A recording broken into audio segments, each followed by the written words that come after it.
Ok, on démarre.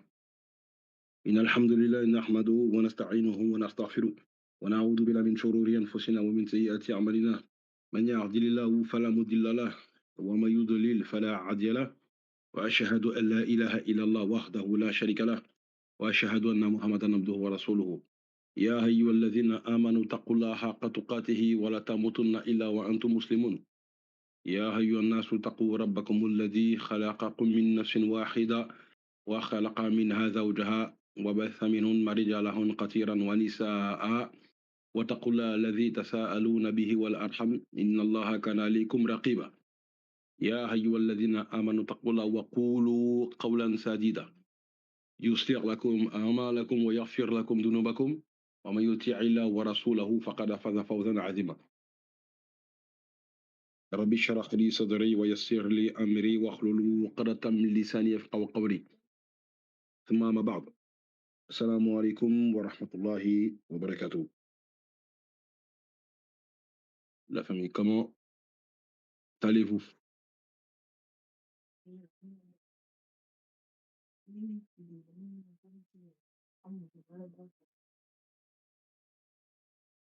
Est-ce que tout le monde se porte pour le mieux? Est-ce que tous les voyants sont au vert?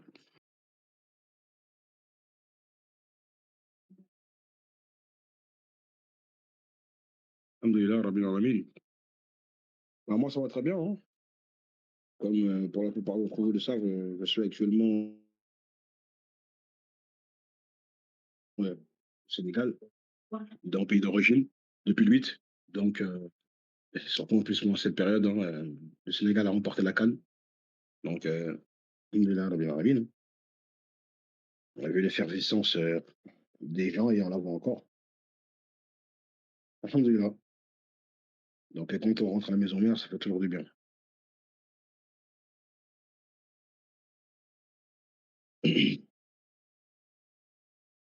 Ah bah ça c'est clair, même si le match il s'est passé d'une manière un peu compliquée, mais là, quand les joueurs sont sortis, sont revenus, bon, et justement, alhamdoulilah Rabbil Alamin, grâce à ça, le fait qu'ils soient revenus, bah, ils ont bien fait de revenir parce que ça a payé derrière, alhamdoulilah. Donc voilà, on en a déjà parlé avec le frère Isma qui est un spécialiste du foot, moi je suis pas du tout un spécialiste de ça, mais alhamdoulilah. Donc en tout cas, je vous remercie de votre présence. Donc suite à mon assise de la dernière fois, déjà, je tiens à m'excuser parce que, étant donné que le match s'est déroulé dimanche, c'était impossible que je puisse faire mon assise ce dimanche-là parce que le Sénégal était en effervescence, donc c'était le feu partout. Donc c'était mon assise aurait été inaudible. Voilà pourquoi je l'ai reporté à aujourd'hui, là où c'est beaucoup plus calme. Alhamdoulilah.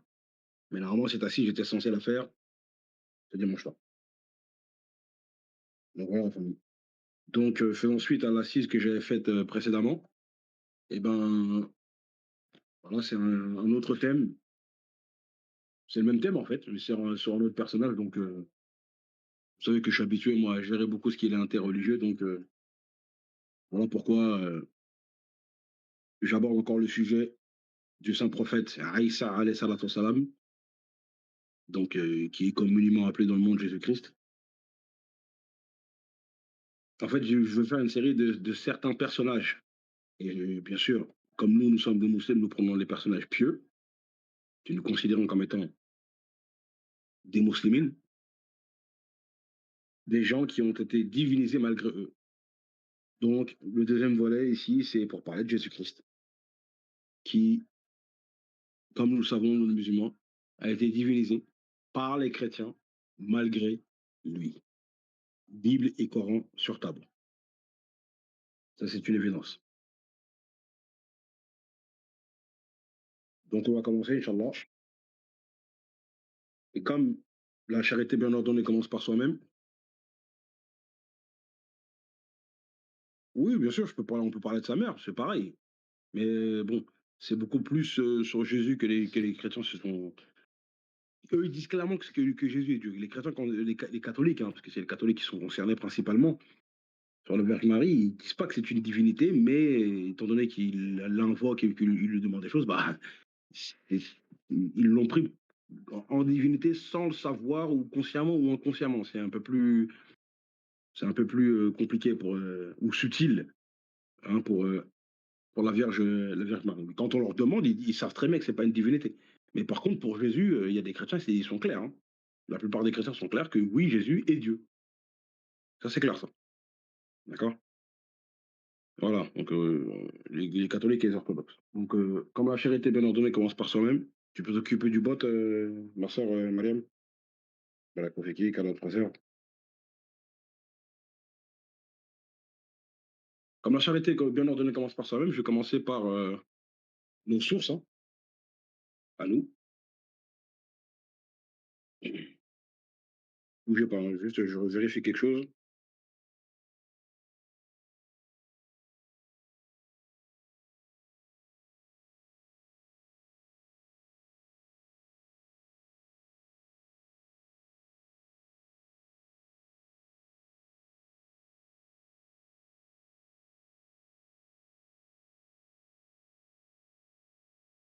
Voilà, donc on va commencer, Inch'Allah.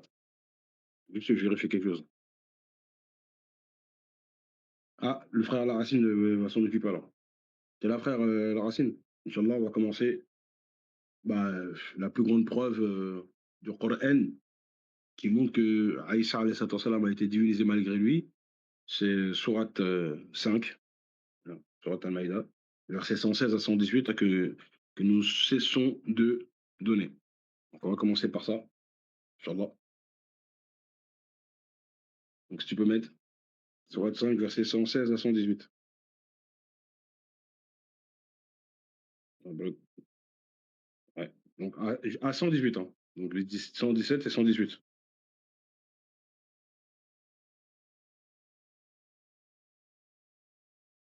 Voilà qu'on fait. Donc voilà.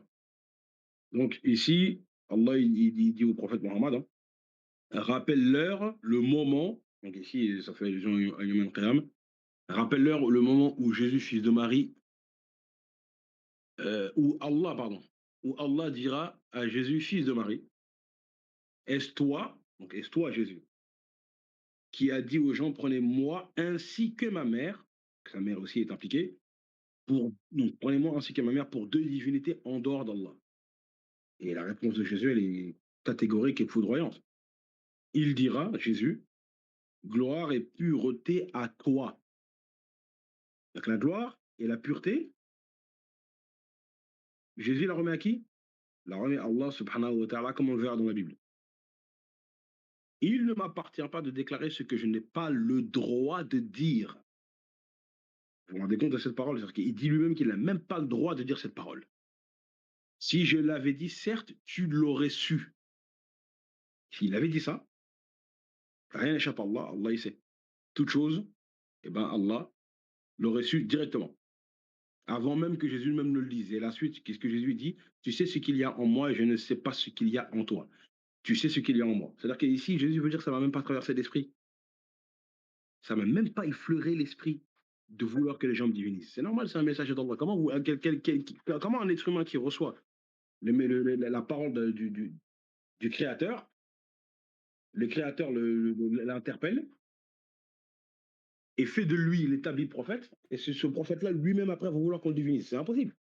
Et ça n'a jamais existé dans l'histoire de voir un vrai prophète qui, juste après avoir reçu la révélation, ben, cherche à ce que les êtres humains le divinisent lui, en fait.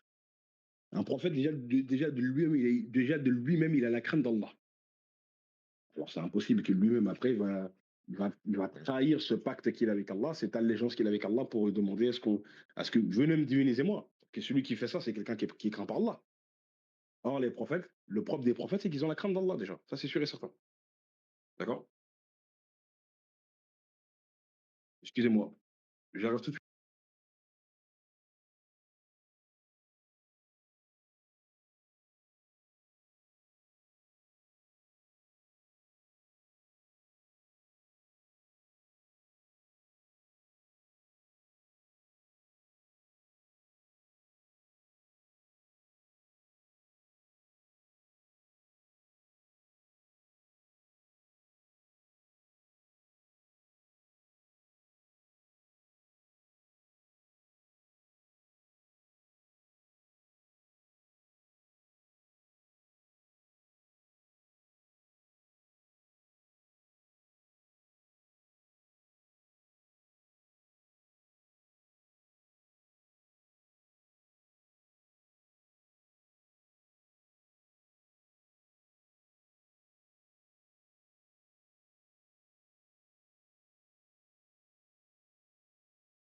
Excusez-moi. Donc voilà.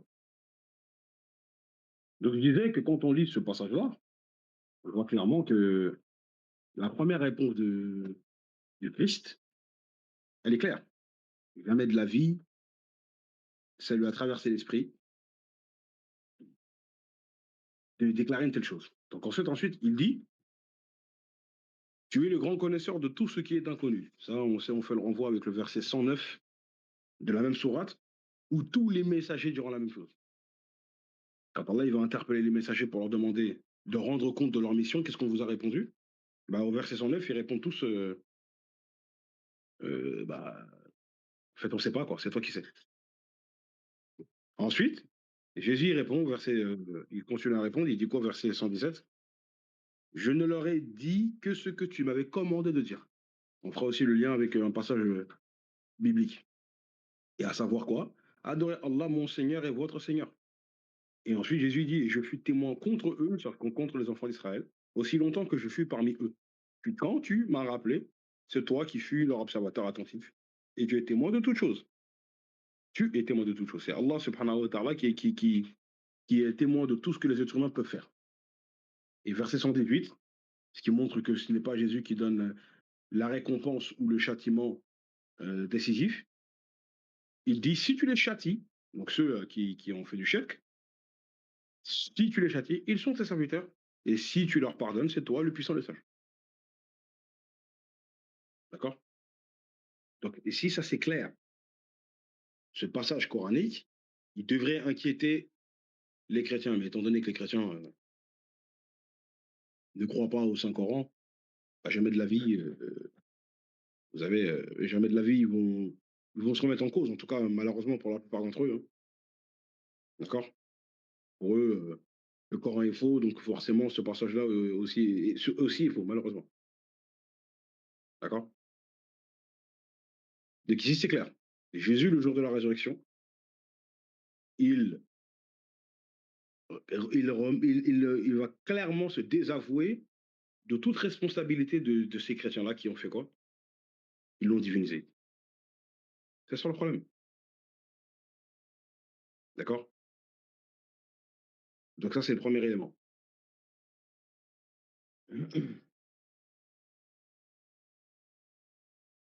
Et ensuite, on a d'autres passages.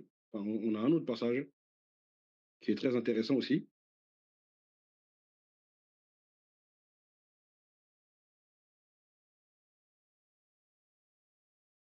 Excusez-moi.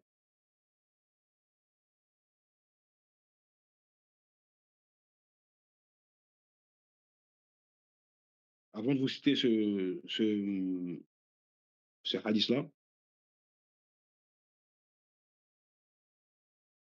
parce qu'il y a le hadith aussi qui va, le non-hadith qui va dans le même sens et qui montre encore une fois clairement que jamais de la vie, Aïssa, alayhi salatu wassalam, il a voulu qu'on le divinise en fait. Et encore une fois, les êtres humains auront des problèmes. Auront des problèmes avec Allah subhanahu wa ta'ala, de s'être permis d'avoir exagéré comme Allah le reproche aux chrétiens dans Surat 4, verset 171. Donc cet autre passage qui est important, ce qui est intéressant, c'est Surat 4, verset, justement, le verset d'après. Donc mets-moi Surat 4, verset 171 et le verset d'après, 172, s'il te plaît. Voilà, donc Allah il dit quoi? Aux gens du livre, donc ici ça s'adresse aux gens du livre, mais les chrétiens, n'exagérez pas dans votre religion. Donc ici Allah il parle de l'exagération, parce que les chrétiens ils ont exagéré dans tous les domaines. Hein.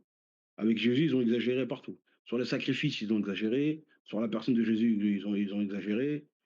Sur même sa mission à lui, qui ne concernait que les enfants d'Israël, ils ont exagéré en donnant à sa mission une connotation universelle alors qu'elle ne l'est pas. Ils ont exagéré partout, en fait. Et quand on reprend le texte de base, Jésus n'est ni Dieu, ni fils de Dieu dans le sens littéral, mais chez les enfants d'Israël, fils de Dieu, ça veut dire serviteur. Et il n'a été envoyé que pour les enfants d'Israël. Il n'est pas venu pour le péché originel, en tout cas en lien avec le péché originel, comme les chrétiens le pensent. La mission, c'était que les enfants d'Israël, mais pour les chrétiens, Jésus, c'est le sauveur de toute l'humanité, qui est totalement faux. D'accord? Donc, ici, Allah, il leur dit ça. Et il leur dit quoi? Et il ne dit d'Allah que la vérité. Quand vous parlez du Dieu créateur, ne dites que la vérité. Pourquoi vous dites qu'il est Trinité ou qu'il est Trinitaire alors que ça n'existe pas dans la Bible? Il y a des chrétiens il y a des anciens chrétiens convertis à l'islam qui ont même dit, mais vous pensez pas que si Jésus il était trinitaire, il aurait quand même pris la peine d'expliquer ça? Dans la Bible, on a des généalogies, mais regardez les épîtres de Paul, comme c'est rempli de, de, de détails sur plein de commandements. Mais sur la base, sur la divinité de Jésus, sur la Trinité, il n'y a rien. Même Paul, hein, il n'y a rien. Jésus, il fait des longues paraboles des fois pour expliquer des choses aux enfants d'Israël, mais pour sa propre divinité ou pour la Trinité, il n'y a rien, il dit rien. Il ne développe pas. Il développe des choses secondaires et il développe pas ça. C'est une preuve claire qu'il n'a jamais voulu qu'on le divinise. Et même quand je dis qu'il n'a pas voulu que le divinise, c'est que ce n'était pas sa volonté, ce n'était pas du tout sa volonté, parce qu'il n'est pas divin, comme les chrétiens le pensent. C'est pas parce que quelqu'un est choisi par Dieu qu'il devient divin. Jamais de la vie. Donc, Allah, il dit quoi ici? Et le dit d'Allah qui est la vérité, le Messie, Jésus, fils de Marie, n'est qu'un messager d'Allah. La parole qu'il a envoyée à Marie, la parole qu'Allah a envoyée à Marie, est un souffle, est une âme, en fait, est une âme qu'Allah il a envoyé à Marie pour qu'elle puisse enfanter qui? Jésus. Donc il est un souffle de vie venant de lui. Croyez donc en Allah et en ses messagers. Encore une fois, on voit la conjonction de coordination. D'abord Allah et ensuite ses messagers. D'accord? Et ça, on fera encore un lien avec la Bible, hein. Et Allah il dit, et ne dites pas trois. Ne dites pas ça. Trois, la Trinité là. Ici, ça fait allusion à la Trinité. Cessez. C'est un ordre. Ce sera meilleur pour vous. Et ici, c'est une menace.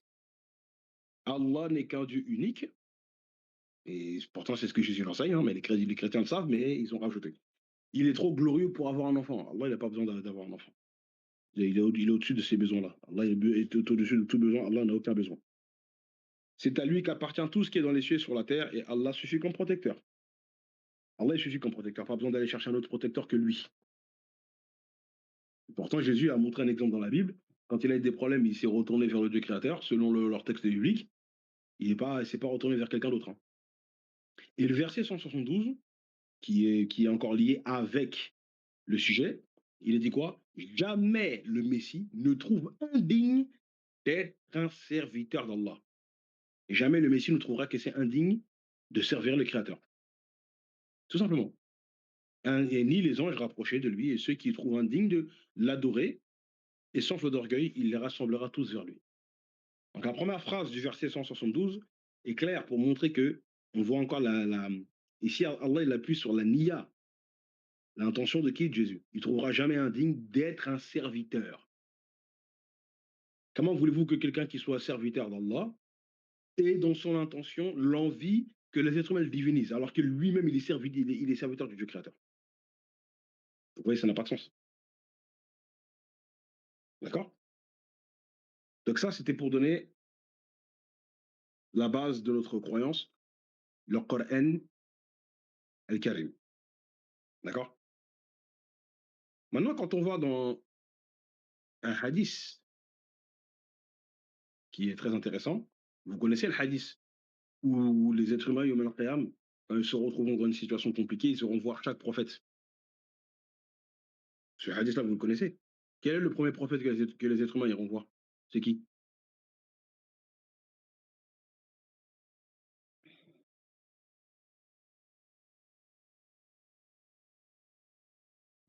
Ok? Adam alayhi salam.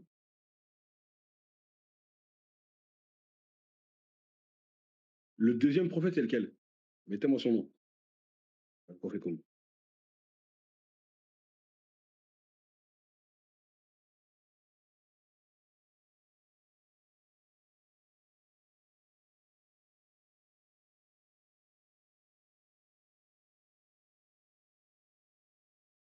Ok? Le troisième, c'est qui?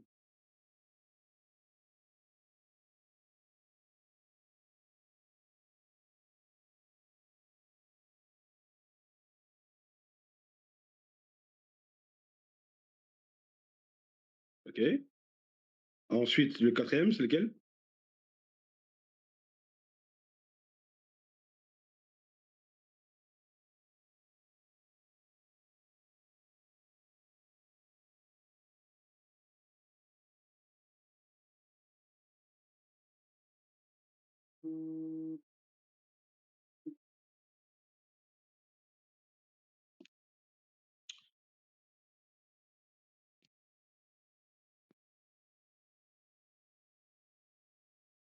Attendez, excusez-moi. Excusez-moi 2 secondes.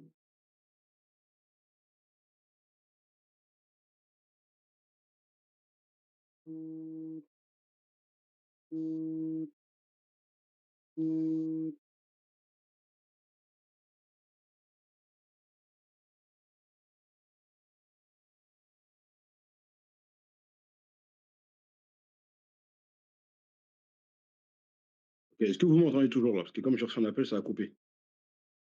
Vous m'entendez toujours? Ok.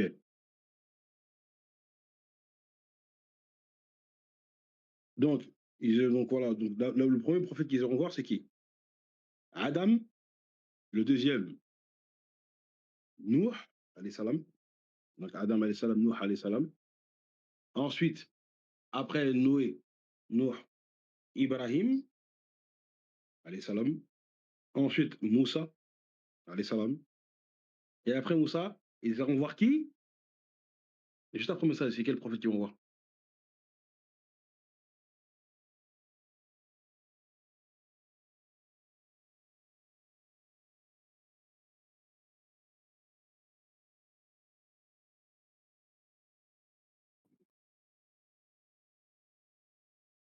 Voilà. Donc, justement, ça c'est le hadith rapporté par Al-Bukhari et Muslim.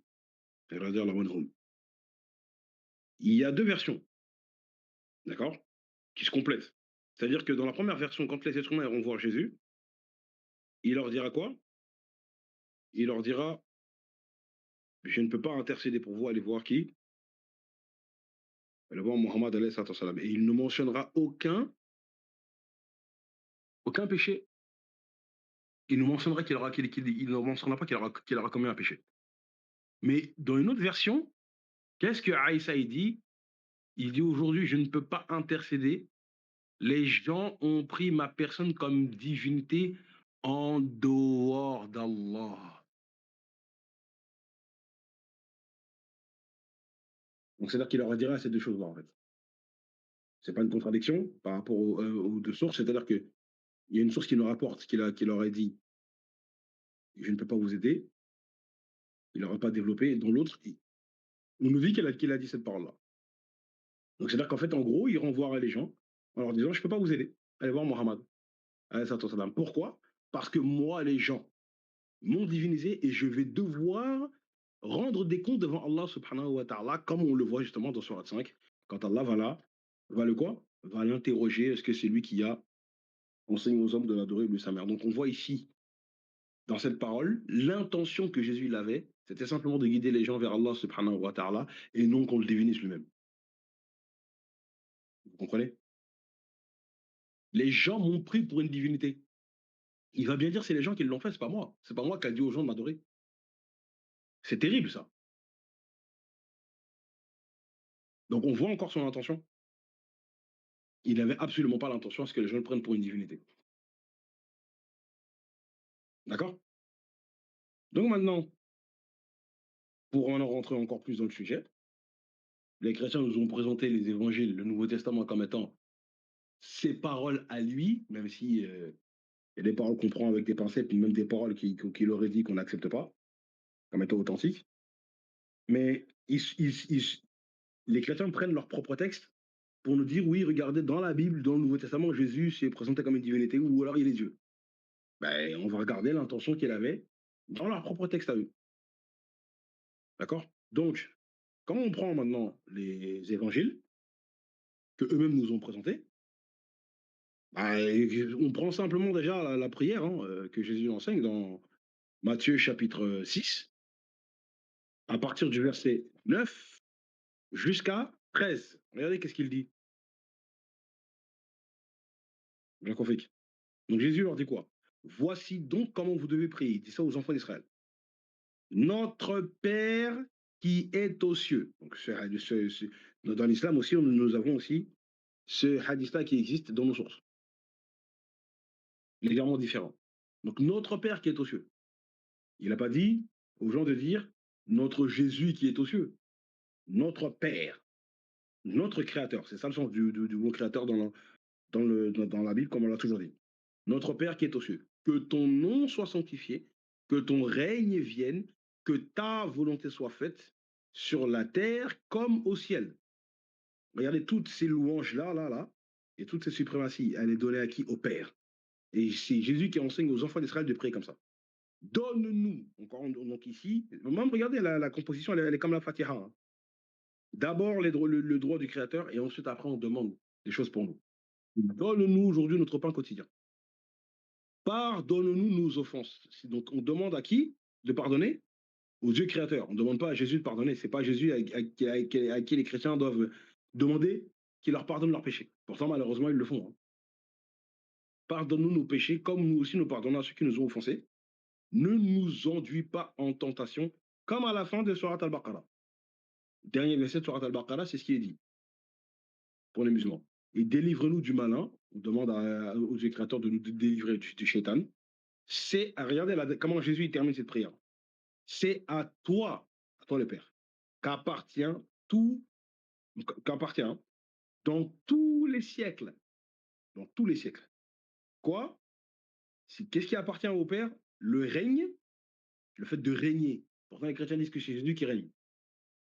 Virgule. La puissance. C'est pas Jésus qui a la puissance. Et la gloire. Amen. Voilà la prière que Jésus enseigne. Est-ce que dans cette prière, il y a même son nom à lui et même le nom du. Ou même le Saint-Esprit? Hein?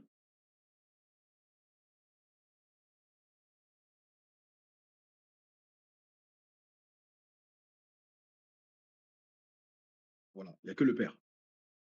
Qui s'appelle Allah ou Allah en araméen, dans la langue que Jésus prononçait, dans la langue que Jésus utilisait.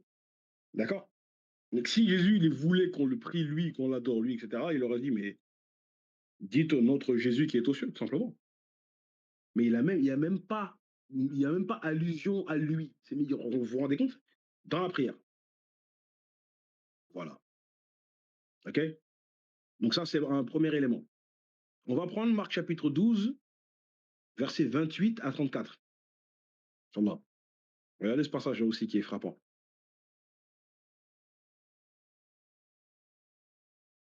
Voilà qu'on fait qu'il ait dit quoi? Un scribe qui les avait entendus, sur quelqu'un avait entendu Jésus débattre avec les Sadducéens, à une famille juive qui ne croit pas en la résurrection, et Jésus les a moussés, clairement. Donc, sachant que Jésus avait bien répondu aux Sadducéens, s'approcha et lui demanda quel est le premier de tous les commandements. Donc, c'est un pharisien qui pose une question à Jésus, et il fait bien parce qu'il est en train de tester Jésus pour voir si c'est un véritable messager d'Allah. Et Jésus répondit, voici le premier commandement, écoute Israël, et non pas toute l'humanité. Le Seigneur, notre Dieu, est l'unique Seigneur. Donc ici, on voit que Jésus s'est adressé à Israël, comme on le voit dans Sourate 61, verset 6, quand Jésus il dit Ya bani Israël, inna Rasulallah ilaykum. Première phrase du verset. Donc Jésus s'est adressé aux enfants d'Israël. D'accord? Donc je suis vraiment le messager d'Allah envoyé à vous. Donc ici, Jésus s'adresse à Israël. Et il dit quoi? Le premier commandement, c'est quoi? Écoute Israël, le Seigneur, notre Dieu, est l'unique Seigneur. Mais si Jésus il est en train de reprendre l'attestation de foi des enfants d'Israël qu'on voit partout dans l'Ancien Testament. Et comme la Torah l'a clairement dit dans Deutéronome, par exemple, dans Deutéronome chapitre 6, verset 4. Jésus il est en train de reprendre ce que dit la Torah. D'accord? Et ce qui montre que c'est un véritable messager de Dieu parce qu'il ne vient pas contredire Moïse. Donc écoute, donc, vous voyez Deutéronome 6,4, c'est ce qui est dit. Écoute Israël, l'Éternel, notre Dieu est l'unique éternel. Mais dans le Nouveau Testament, les chrétiens, ils n'ont pas mis éternel, ils ont mis Seigneur. Et ensuite, le verset 30 dit quoi? Et tu aimeras le Seigneur ton Dieu de tout ton cœur, de toute ton âme, de toute ta pensée et de toute ta force. C'est-à-dire que de tout ton être, toute ta pensée, toute ton âme, d'accord? C'est ce qui est dit. Regardez bien. Et tu aimeras le Seigneur ton Dieu, le Seigneur là, qu'on doit adorer, qui est unique. Parce qu'il est bien dit, écoute Israël, le Seigneur, notre Dieu, est l'unique Seigneur. Shema Israël, Adonai Eloheinu, Adonai Ehad. C'est le Ehad ici en hébreu, c'est comme Ahad en arabe, comme nous l'avons dans Surat 112. Et il est dit, donc, ce Dieu-là qui est unique, ce Créateur qui est unique, tu aimeras le Seigneur ton Dieu de tout ton cœur, un, de toute ton âme, deux, de toute ta pensée, trois, et de toute ta force. Ça résume tout, ça résume l'être humain, ce qu'il est. Dans sa spiritualité, il doit diriger tout ça vers qui? Vers ce Dieu créateur qui est unique. Encore une fois, il n'y a pas la mention de Jésus ni du Saint-Esprit. Et c'est ce qu'Allah nous rappelle dans Surat 30, verset 30. Allah, il a résumé ça là-bas. Qu'est-ce qu'il dit? Surat 30, verset 30. Dirige tout ton être vers la religion exclusivement pour Allah. Quelle est la nature qu'Allah a originellement donnée aux hommes? Pas de changement à la création d'Allah. Voilà la religion de droiture. Mais la plupart des gens ne savent pas. La plupart des gens, malheureusement, des êtres humains, sont ignorants de cela alors qu'ils ont reçu cet enseignement-là. Vous voyez? Donc ici, c'est ce que Jésus il est en train de répondre à ce scribe. Mais regardez la suite. On va voir si Jésus il avait dans sa volonté que le scribe le divinise. Que le scribe là comprenne que Jésus est Dieu. Donc voici le second. Après, le deuxième commandement, c'est quoi? Donc le premier commandement, c'est d'abord l'unicité du Créateur et de diriger tout son être vers ce Dieu créateur. Ensuite, verset 31. Voici le deuxième commandement qui est inférieur. D'accord? Tu aimeras ton prochain comme toi-même. Et Jésus dit, il n'y a pas de commandement plus grand que cela. Ces deux-là, là, il n'y a pas quelque chose qui est plus grand. D'accord? Maintenant, le scribe, verset 32. Le scribe dit, bien maître, tu as dit, regardez bien comment c'est fort ici, tu as dit avec vérité que Dieu est unique et qu'il n'y en a point d'autre que lui, et que l'aimer de tout son cœur, de toute sa pensée, de toute son âme et de toute sa force, et aimer son prochain comme toi-même, c'est plus que tous les holocaustes et tous les sacrifices. Pour l'instant, je m'arrête là.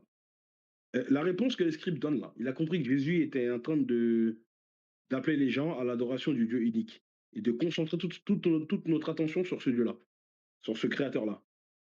Est-ce que ce scribe-là, il a compris que Jésus était Dieu ou qu'il était Dieu le Fils ou deuxième personne de la Trinité, Dieu fait homme, tout ce que les chrétiens nous ont inventé derrière? Est-ce que ce scribe-là, il a compris ça ici-là?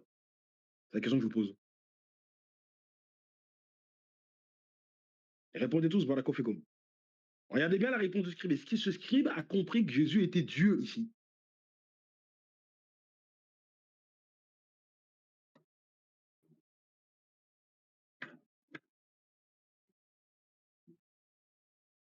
C'est comme chez nous, bien sûr, c'est pareil. Parce qu'il a bien dit, bien maître. Donc le maître ici, c'est Jésus. Tu as dit que Dieu est unique, etc. Est-ce que ce scribe-là, il a compris que Jésus est Dieu? Non. Maintenant, s'il y avait une trinité, si Jésus il était Dieu, pourquoi si Jésus ne l'a pas dit? Pourquoi l'a-t-il pas enseigné? Ça n'a rien à voir avec ce que les chrétiens nous disent. Est-ce que vous comprenez? Voilà. C'est encore un témoignage frappant. Donc ici, on voit bien encore une fois que la volonté de Jésus, c'était que les gens viennent vers Allah subhanahu wa ta'ala, l'adorer lui seul. Pas qu'on le divinise. Lui, Jésus. D'accord? Et verset 34 nous dit quoi? En plus, le scribe il a dit que de pratiquer ces deux commandements-là, là, c'est plus que tous les holocaustes et tous les sacrifices. C'est-à-dire que même le sacrifice, selon soi-disant le sacrifice de Jésus que les chrétiens nous prêchent, qui est comme quoi il serait mort à la croix, le fait de pratiquer ces deux choses-là, là, ça dépasse. Hein, ça dépasse soi-disant, la soi-disant mort expiatoire de Jésus sur la croix, là, qui montre que la mort de Jésus ne servira à rien. Son sacrifice expiatoire, là, et sa soi-disant résurrection, ne servira à rien face à ces deux commandements-là. D'accord? Et en plus, quand on prend la version même de Matthieu, parce que Matthieu nous relate le même épisode. Il y a la même chose dans l'évangile de Matthieu, mais cette fois-ci, c'est dans Matthieu, chapitre 22. Eh ben, c'est toujours après le débat avec le Sadducéen. Jésus, il dit quoi? Juste après avoir donné ces commandements-là. Mais moi, chapitre Matthieu 22, 40. Ouais, Kofi. Il dit quoi? Jésus, il dit, donc c'est le même récit, hein. Mais à la fin, Jésus il dit de ces deux commandements-là, là, premièrement, l'amour du Dieu créateur, donc la relation verticale, hein, qu'on a avec le Dieu créateur, et la relation horizontale, hein, donc le deuxième commandement, la relation avec donc l'amour qu'on doit avoir pour les prochains et la nature qui nous entoure. Donc ces deux relations-là, là, verticale et horizontale, Jésus dit de ces deux commandements dépendent quoi? Toute la loi et les prophètes. C'est-à-dire que Jésus il est en train de dire ici que tous les prophètes sont tous venus avec ces deux principes-là. Et donc ici, Jésus il est en train encore mettre à mal la doctrine chrétienne qui dit que les prophètes de l'Ancien Testament seraient venus prêcher la divinité de Jésus et qu'ils auraient annoncé que Jésus serait Dieu. C'est faux. Ici, Jésus il est en train de réfuter les chrétiens. Tous les prophètes sont venus pour enseigner l'adoration du Dieu unique. Il nous dit que les chrétiens nous disent qu'ils ont annoncé le Messie, que les prophètes de l'Ancien Testament ont annoncé le Messie. Oui, beaucoup d'entre eux ont annoncé le Messie. Ils n'ont jamais annoncé que le Messie serait divin et qu'il serait le Dieu créateur incarné. Ça n'existe nulle part. D'accord? Donc, quand on termine le récit de Marc, bah, on voit que le verset 34 nous dit Jésus, voyant qu'il avait répondu avec intelligence, que le scribe a répondu avec intelligence. Il lui dit, tu n'es pas loin du royaume de Dieu. Et personne n'osa plus lui proposer de questions. Donc encore une fois ici, on voit la volonté de Jésus quand il est en train d'enseigner la divinité. Il n'enseigne pas que lui il est Dieu, il n'enseigne pas la Trinité, et encore moins sa mère. Il ne parle pas de sa mère. Là. Jésus ne parle pratiquement même jamais de sa mère dans les évangiles. Mais comment maintenant elle est prise pour une divinité par les catholiques et les orthodoxes aussi? Et ainsi que d'autres chrétiens même dans le monde, qui vont à Lourdes et qui vont faire des prières là-bas, en invoquant Marie dans leurs prières. Ça n'existe pas. D'accord? Encore un témoignage qui est encore plus frappant. On va dans Luc, chapitre 18, versets 18 à 22. Regardez qu'est-ce qu'il dit là-bas.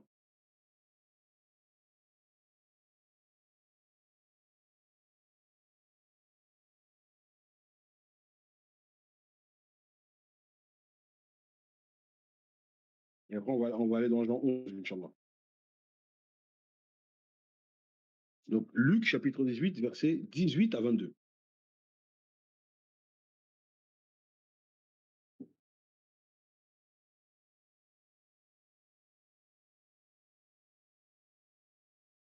Non, Luc 18. C'est Luc 18. Luc 18, versets 18 à 22.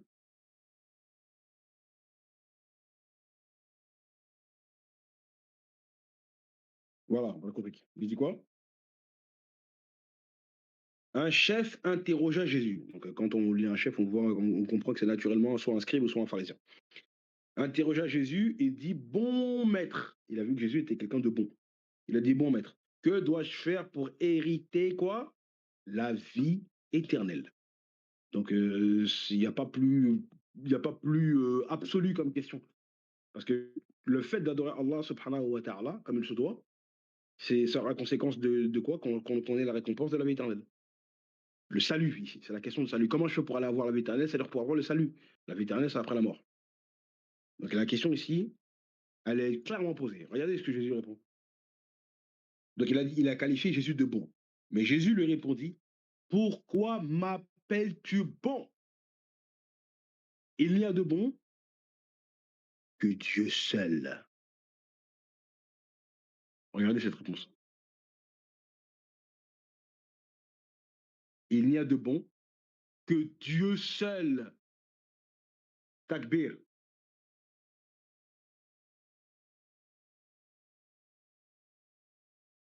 Takbir. Takbir.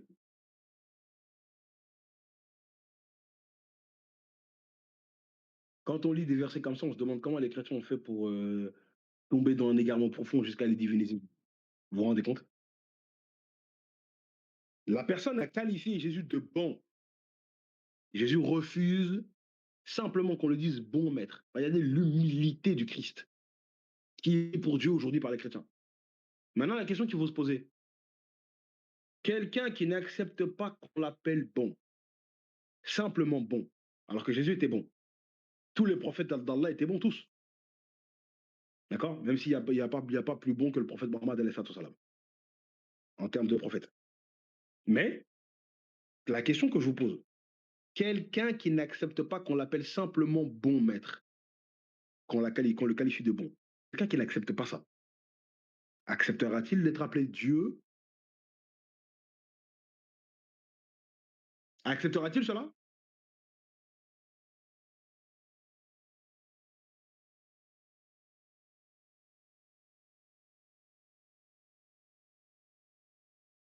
Voilà. C'est simple. C'est aussi simple que ça. Pourtant, c'est leur propre texte, hein. Donc, Jésus refuse qu'on l'appelle bon, mais il renvoie la bonté à qui? À Allah. Parce qu'en plus, ici, il y a écrit Dieu seul, hein. Il n'y a pas écrit le Père. Il y a écrit Dieu en français. Donc, c'est-à-dire qu'en araméen, parce que Jésus parlait l'araméen dans son langue de tous les jours et aussi l'hébreu comme langue liturgique, ça a été traduit en grec. Et après du grec, on a traduit en français. Donc, en grec, on est passé par, on a traduit par théos. Et après théos, et après, du grec, on est passé en français, on a mis Dieu. Mais quand Jésus il a parlé en araméen, il a dit quel mot? Il a dit Allah. Eh ouais, en araméen, c'est comme ça qu'on prononce le nom de Dieu qui est proche d'Allah en arabe. Donc Jésus il a renvoyé la bonté absolue à Allah subhanahu wa ta'ala. Donc on voit clairement que Jésus ne veut pas qu'on le divinise. Et ensuite, après, il répond à la personne, tu connais les commandements. Il va lui synthétiser les 10 commandements. Il va juste les synthétiser, Jésus. Et il dit quoi? Tu ne commettras point d'adultère. Un, tu ne tueras point. Deux, tu ne tueras point. Tu ne déroberas point. Et tu ne diras point de faux témoignages. Parmi les 4 commandements que Jésus a cités, les enfants d'Israël ont transgressé. Ils ont transgressé lequel?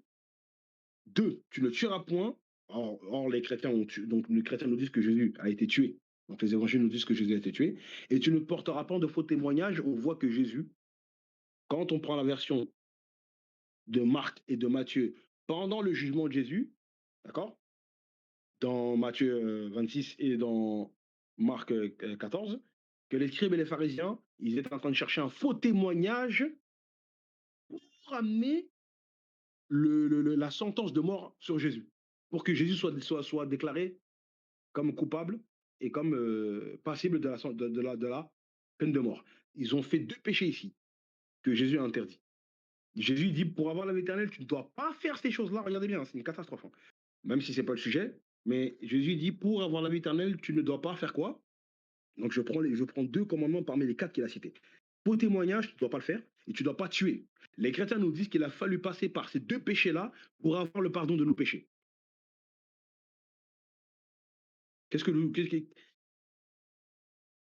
dis? Jésus dit, tu ne dois pas faire ces 2 péchés-là parmi les 4 là.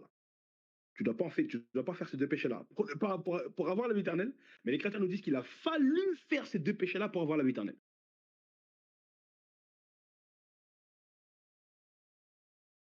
C'est fin du game. Ce qui montre que la doctrine de la rédemption par la mort de Jésus, et par son sang qui coule, soi-disant sur la croix, et sa résurrection, est totalement étrangère à Jésus. Mais oui, quand un chrétien vous parle de ça, montrez-lui Luc 18 là. Jésus te dit, il ne faut pas tuer, il ne faut pas faire de faux témoignages. Mais il a fallu que ces 2 péchés soient faits pour que la vie éternelle soit ouverte, selon vous. D'accord. Donc, en tout cas, pour revenir au sujet, en tout cas, Jésus dit ça. Ensuite, le riche, il lui dit, donc j'ai, dit-il, observé toutes ces choses dès ma jeunesse. Donc le riche, il dit qu'il a observé toutes ces choses-là depuis qu'il est jeune. Jésus, ayant entendu cela, lui dit, il te manque encore une chose. Viens et adore-moi. C'est ce que Jésus lui dit. Viens et adore-moi, ou viens et crois que je suis Dieu le Fils ou Dieu incarné. Non. Jésus lui dit quoi? Il te manque encore une chose. Viens. Et donc Jésus lui dit quoi? Vends tout ce que tu as, distribue-le aux pauvres et tu auras un trésor dans les cieux. Puis, quoi? Viens et quoi? Adore-moi. C'est ce que dit le verset? Le verset 22 là? Non. Viens et suis-moi. et non pas adore-moi. Un prophète de Dieu, du Dieu créateur, un prophète d'Allah, on est censé le suivre, pas l'adorer, c'est ce que Jésus dit. Il n'a pas dit viens et adore-moi. Pourquoi n'a-t-il pas dit, c'est la question que je vous pose, pourquoi n'a-t-il pas dit viens et adore-moi? Pourquoi il n'a pas dit ça?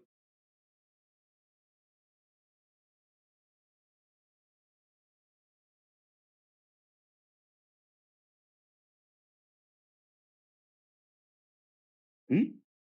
Pourquoi il n'a pas dit viens et adore-moi?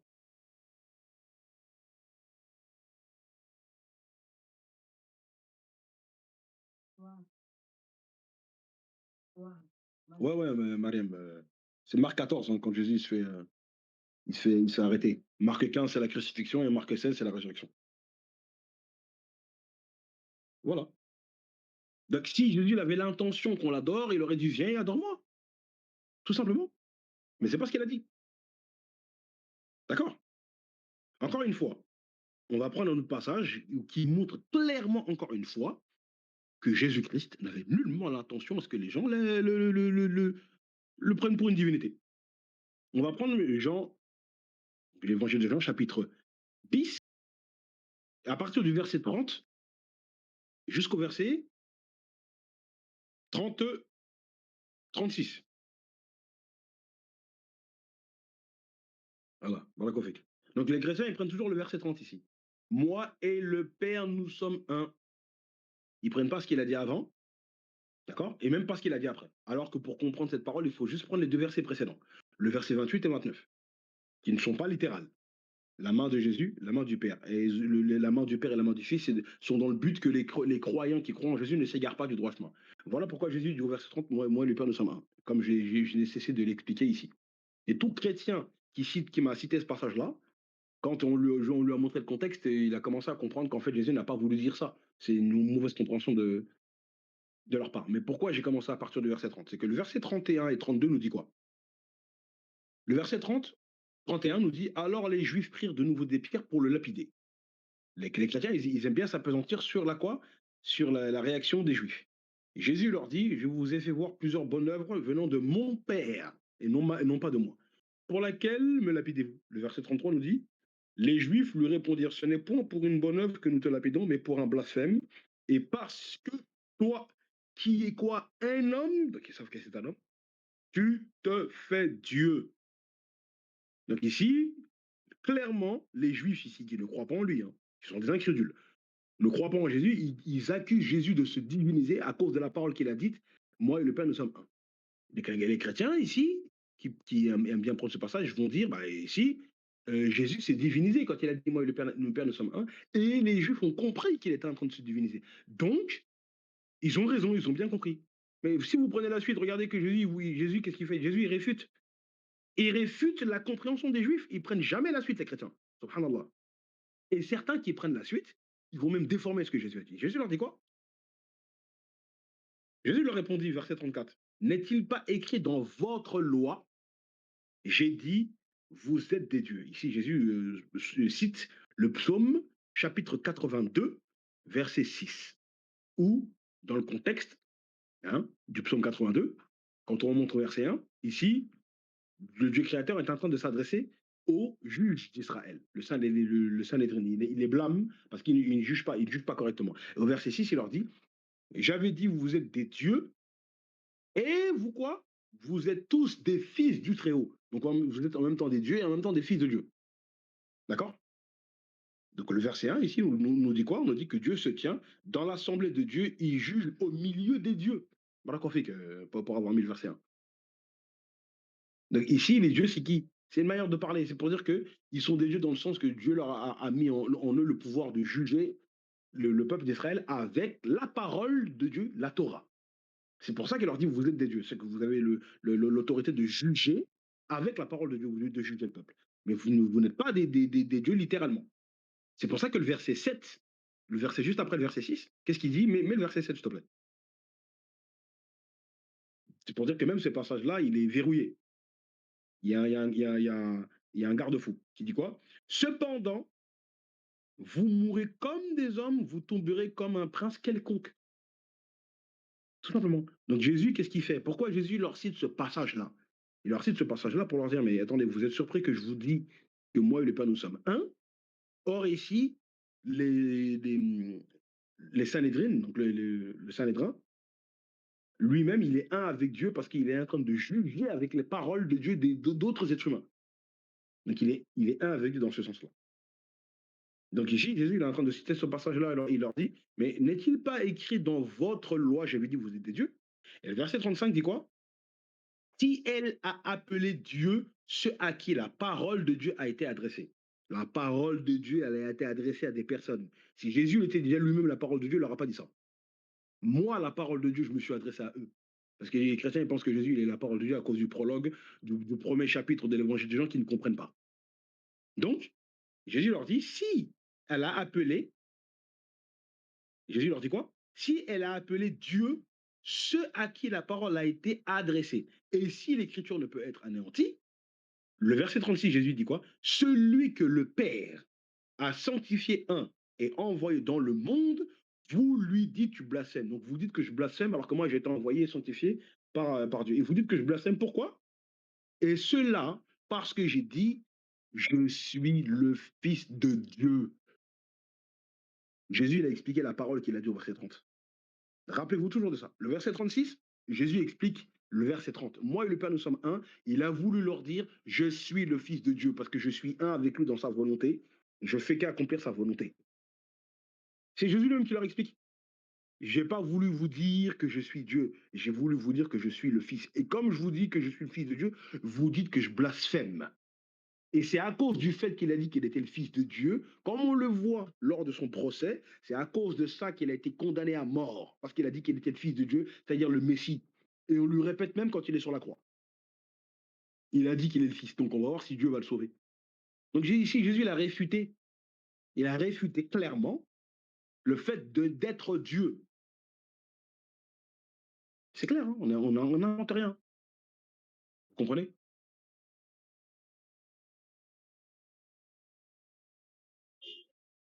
Ouais, si tu veux, en gros, parce que tu me dis, en gros, Jésus leur dit, vous me divinisez par rapport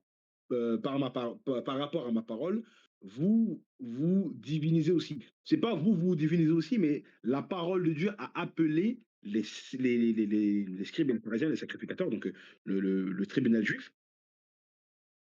En fait, Dieu les a appelés Dieu. Donc en fait, Dieu les a divinisés. Mais dans quel sens? Dans le sens qu'ils simplement ils doivent juger le peuple correctement avec la parole de Dieu et en utilisant la Torah. C'est ça ce que Jésus a voulu leur dire. Donc Dieu avait déjà dit ça à des personnes d'avant moi.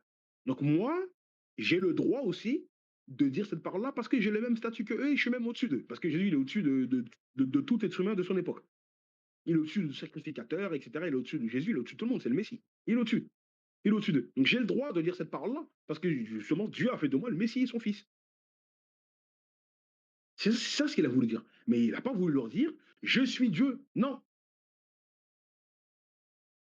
D'accord?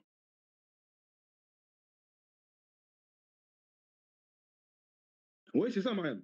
Ouais, il explique donc qu'il est Dieu dans le sens où il est juge sur la terre et reformateur, comme certains l'ont été parmi eux. Exactement. C'est ça que Jésus il est en train de leur dire. Donc il leur cite cette parole de Psaume 82 pour leur faire comprendre. Il y a des gens qui ont eu un statut un peu comme le mien, même si c'est inférieur, avant moi dans vos textes. Vous le lisez. Alors pourquoi, quand moi je vous le dis, vous êtes choqués là? D'accord? Et quand moi on prend le commentaire de la Bible de Jérusalem, ils se sont contredits dans le commentaire, hein. Mais quand on prend le commentaire de ce passage-là, et les catholiques disent que Jésus est en train de dire qu'il est étrange de crier au blasphème quand je dis que je suis quand je déclare être le Fils de Dieu. Ils disent que Jésus est en train de leur dire que votre réaction est étrange. Mais dans le commentaire du dessus, bon là, j'ai pas la Bible sur moi, parce que comme je suis en voyage, hein, comme je l'ai dit, mais dans le commentaire du dessus, je l'ai cité dans une vidéo que j'ai faite sur Hanifia, sur notre chaîne YouTube. Dans la vidéo où j'ai répondu à Paul Adrien, là. Et ben, j'ai montré j'ai fait la capture d'écran de ce commentaire-là et je l'ai mis dans la vidéo. Donc, ils disent que les Juifs ont compris dans un commentaire et dans la phrase d'en dessous, le paragraphe juste en dessous, ils disent que Jésus est en train de leur dire que votre réaction est étrange. Mais ce que vous contredisez, si vous dites qu'ils ont compris, pourquoi juste après vous dites que Jésus lui-même leur dit que votre réaction est étrange? Si quelqu'un il a compris, donc sa réaction n'est pas étrange. Wallah, ils se sont contrôlés dans le commentaire, sans s'en rendre compte. Vous comprenez? Donc Jésus aussi, il a réfuté ça. Je prends encore un dernier passage, hein, parce que je ne vais pas faire trop long, Inch'Allah. Quand maintenant on va dans Jean 11, et c'est là où on voit bien, on voit tout le sens de la parole de Surat Al-Maïda, quand Jésus dit clairement qu'il n'a pas voulu que les êtres humains le divinisent et qu'il a été témoin contre eux aussi longtemps qu'il a été avec eux. Quand il arrive dans le village où était enterré Lazare, selon la Bible, il a un dialogue avec les deux sœurs de Lazare, Marthe et Marie, et à partir du verset 38, on va prendre le verset 38 à 42. Regardez qu'est-ce qu'il est dit là-bas. Jean 11, verset 38 à 42.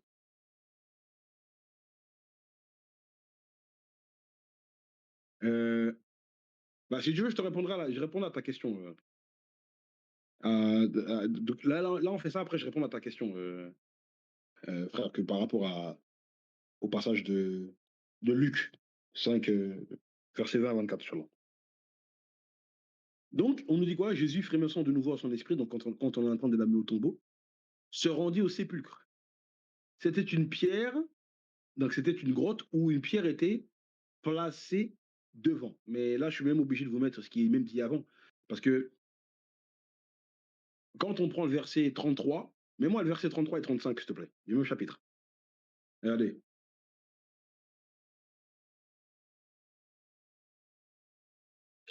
On nous dit quoi? Jésus, la voyant pleurer, elle et les Juifs qui étaient venus avec elle, donc Marie, cette fois-ci, la deuxième sœur, frémit en son esprit et fut tout ému. Et il dit, Jésus, hein, il dit, où l'avez-vous mis? C'est-à-dire Lazare, là, où est-ce que vous l'avez mis? Seigneur, lui répondirent-ils, viens et vois. Et après, le verset 35, le verset le plus court de la Bible, deux mots, Jésus pleura. Donc ici, quand on voit le verset 34, Jésus pose une question. Il pose la question aux êtres humains qui sont venus, à l'assistance ici, où est-ce que vous avez mis Lazare? Mais la question qu'il faut se poser, c'est que si Jésus, il est Dieu, allait-il poser la question aux êtres humains que lui-même a créés, où est-ce qu'était enterré Lazare sur la terre que lui-même a créée? S'il est Dieu? S'il est Dieu, il doit avoir des caractéristiques divines. Hein. Vous nous dites qu'il est Dieu sur la terre. OK? Les êtres humains, là, ils ont une connaissance que Jésus n'a pas. Jésus ne sait pas où est Lazare, il ne sait pas. Où est-ce que vous l'avez mis? S'il pose la question, c'est qu'il ne sait pas. Il ne sait pas, donc les êtres humains, où est-ce que les êtres humains l'ont mis? Sur la terre que lui-même a créée? Mais vous vous rendez compte un peu de cette absurdité-là? Non, c'est pas possible. Et ça, on voit clairement la différence avec le Dieu créateur de l'Ancien Testament. Pourquoi? Quand on prend Jérémie chapitre 23, verset 23, mets-moi ce verset-là, s'il te plaît. Jérémie 23, 23. Ah ben, il dit qu'il a ressuscité Lazare par sa nature divine. Maintenant, mets le verset 24 aussi. Maintenant, mets le verset d'après, s'il te plaît. Barakofik. Regardez maintenant la différence avec eux. On prend simplement avec leur propre texte, hein, parce que dans le Coran, ça, on le trouve partout, ça. Il a dit quoi? Jérémie 23, verset 23. Ne suis-je un Dieu de près, dit l'Éternel, et ne suis-je pas aussi un Dieu de loin? Quelqu'un se tiendra-t-il dans un lieu caché, comme Lazare là, sans que je le voie? Dit l'Éternel, ne remplis-je pas, moi, les cieux et la terre? Dit l'Éternel. Jésus, il a les mêmes caractéristiques? Oui ou non?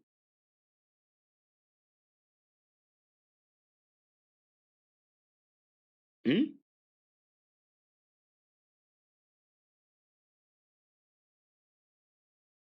Vous voyez la différence? Là, on est plus dans le contexte de Lazare. Hein. Jésus, donc ici, il est à quelques mètres de Lazare. Il ne sait même pas où est-ce qu'on l'a mis. Et vous nous dites qu'il est Dieu? Subhanallah. Voilà. Tout simplement. Donc ici, là, c'est encore une preuve que jamais de la vie, Aïssa alayhi salam, peut être une divinité selon leur propre texte. D'accord? Et juste pour aller dans le même sens, hein, regardez qu'est-ce qu'Allah dit dans le Coran. Surat 35, Surat Al-Fatir. Hein. Mets-moi le verset 11, s'il te plaît. Regardez qu'est-ce qu'il a dit. Par la Et Allah vous a créé de terre, puis d'une goutte de sperme. Il vous a ensuite établi en couple. Nulle femelle ne porte ni ne met bas sans qu'il le sache. Et aucune existence n'est prolongée ou abrégée sans que cela ne soit consigné dans un livre. Cela est vraiment facile pour Allah. Regardez la différence. Ça, tout ça, là, tout ce que dit le verset, pour Allah, c'est facile, alors que Jésus, lui, Lazare est à quelques mètres de lui, il ne le sait pas.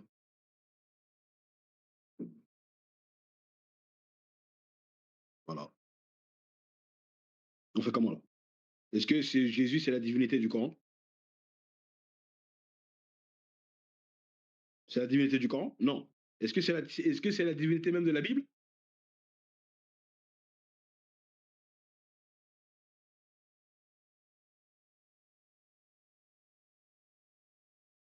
Voilà. Donc Allah, ici, quand il parle du livre, il parle de Kitab al-Mahfouz. D'accord? La tablette qui est auprès d'Allah. D'accord? Donc ici, maintenant, quand on continue le récit de Jean, regardez la suite. Et on voit clairement que Jésus fait bien attention à ce que les gens ne divinisent pas. Il a dit quoi? Verset 39. Jésus dit ôtez la pierre quand ils sont arrivés devant le tombeau. Marthe, la sœur du mort, lui dit Seigneur, il sent déjà, car il y a 4 jours qu'il est là. Donc là, je vous rappelle que Marthe, quand elle est venue voir Jésus au début, hein, du contexte, elle lui a bien dit Maître, si tu avais été ici, si tu euses été ici, mon frère ne serait pas mort. Mais maintenant même, je sais que tout ce que tu demeures, tout ce que tu demanderais quoi? À qui? À Allah, à Dieu. Dieu te le donnera, Dieu te l'accordera. C'est ce que Marthe a dit à Jésus dans le même chapitre, hein. Et oui. Ça, c'est avant même que Jésus ne commence à parler avec elle. D'accord? Ça, c'est le contexte, c'est le verset 21 et 22. Mais ici, elle lui a encore redit Seigneur. Donc, elle lui dit il y a 4 jours qu'il est là. Donc, la résurrection de Lazare, elle a même plus. C'est-à-dire qu'il est mort plus longtemps que Jésus, lui, Lazare, selon la croyance que les chrétiens ont sur le fait que Jésus est mort. Maintenant, le verset 40, Jésus lui dit quoi? Regardez bien. Jésus dit ne t'ai-je pas dit que si tu crois, tu verras la gloire de Dieu? Il n'a pas dit à cette femme, ne t'ai-je pas dit que si tu crois, tu verras ma gloire? Non. Pourtant, Jésus il a sa gloire à lui, comme on le voit dans l'évangile de Jean. Notamment, il en parle beaucoup dans le chapitre 17. Mais il a dit, ne t'ai-je pas dit que si tu crois, tu verras la gloire de Dieu? De Dieu, il dit, pas moi, pas ma gloire à moi. Ensuite, verset 41, ils ôtèrent donc la pierre et Jésus leva les yeux en haut. Quand la Bible ici dit que Jésus il a levé les yeux en haut, ça veut dire quoi? C'est la question que je vous pose. Ça veut dire quoi?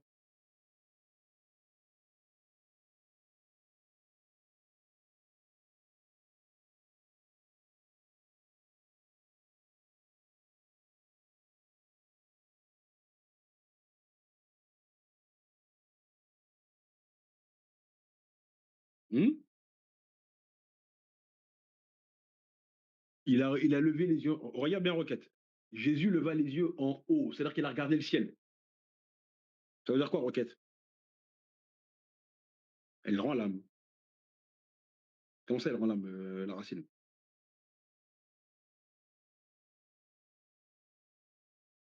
Là, on est dans le contexte, on est dans Jean 11. Hein. Voilà. Donc, il tourne tout son être vers qui? Vers Allah subhanahu wa ta'ala. Et la suite dit quoi? Il dit quoi? Jésus leva les yeux en haut et dit Père. Il s'adresse à qui? Il s'adresse à Allah. Père, je te rends grâce de ce que tu m'as exaucé. Je m'arrête là pour l'instant. Donc ça veut dire quoi quand il a vu les yeux au ciel? Regardez la phrase d'après. Je te rends grâce de ce que tu m'as exaucé.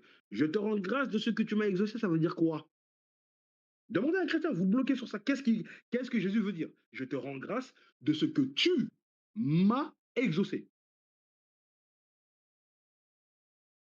Jésus, il a senti quoi ici? Qu'est-ce qu'il a senti? Il a quoi comme révélation?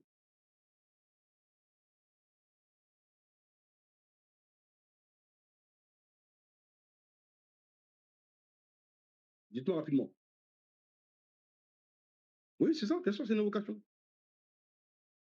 Ouais, mais Jésus dit: «Tu m'as exaucé». Donc il sait qu'Allah l'a exaucé. Il le sait parce qu'il l'a senti, parce qu'il a reçu, il a reçu le wahi. Mais tu m'as exaucé de quoi? On est dans le contexte de quoi là? Qui est-ce qui est mort? C'est Lazare. Donc dans les versets d'avant, quand on nous dit que Jésus frémit dans son esprit, on peut le comprendre qu'il est en train d'invoquer Allah, en suppliant Allah de faire redescendre l'âme de qui? De Lazare. C'est tout. Quand il a senti qu'Allah lui a répondu, quand il a vu, où il a reçu la révélation qu'Allah lui a répondu, il a dit cette phrase-là: je te rends grâce de ce que tu m'as exaucé. Donc Jésus, il a prié, il a demandé à Allah, et Allah l'a exaucé. D'accord? Oui, bien sûr. De toute façon, c'est Allah seul qui répond aux invocations. Ça, leur Coran nous le dit clairement. D'accord?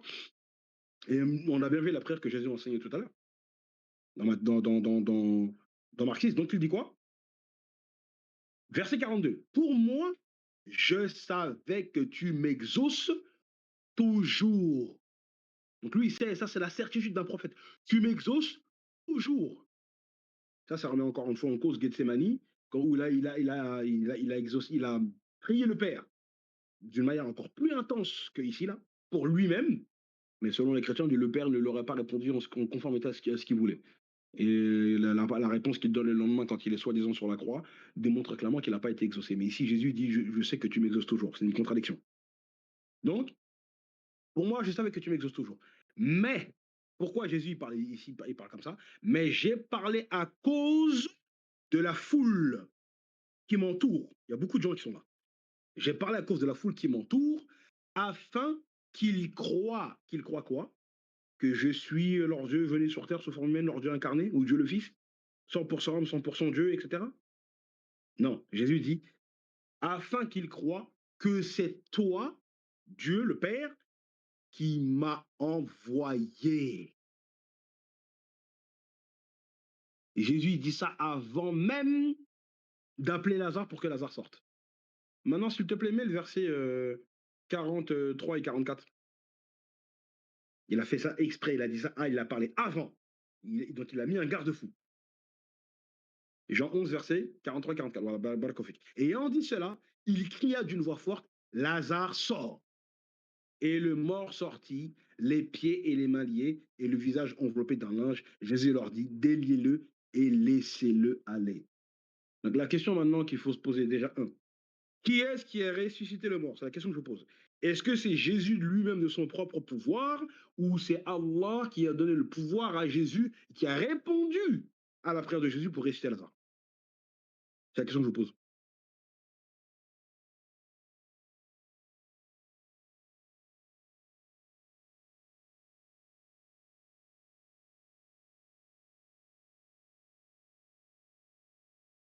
Exactement. Le texte est clair. Pourtant, les chrétiens, à chaque fois qu'ils parlent, ouais, il a ressuscité des morts, il a. Ils appuient comme ils sont en train de dire que c'est lui qui l'a fait. Non. Jésus n'a rien, il a juste prié. Comme les prophètes de l'Ancien Testament. Maintenant, quand il dit: pour moi, je sais que tu m'exauces toujours. Moi, je le sais, moi. Moi, j'ai la certitude. Mais j'ai parlé ainsi à cause de la foule qui m'entoure, afin qu'ils croient que c'est toi qui m'as envoyé.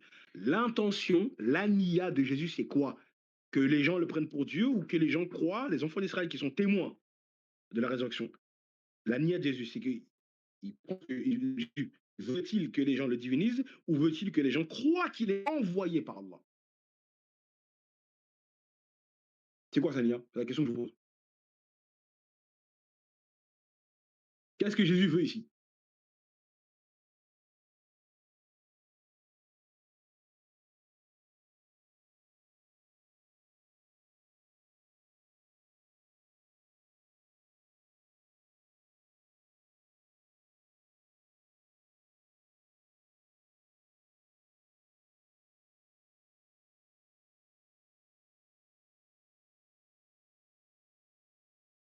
Allah, c'est clair? C'est clair. Donc, il le dit lui-même. Moi, j'ai parlé à haute voix, comme ça. C'est pas pour moi. Moi, j'ai la conviction. Moi, je sais. Mais j'ai parlé à haute voix. J'ai parlé à haute voix parce que je veux que les gens croient que tu m'as envoyé. C'est ce que je veux que les gens croient que tu m'as envoyé. Donc on voit bien ici l'intention de Jésus, il a fait attention. Il veut que les gens croient que c'est un envoyé. Mais malheureusement, malgré les précautions que Jésus-Christ a prises,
dans Marc chapitre 2 aussi. Dans Luc 5, comme on l'a lu, mais la version la plus complète et qui donne le plus d'éléments pour nous éclaircir la chose, c'est la version de Matthieu selon moi, bien sûr, selon comment je le vois.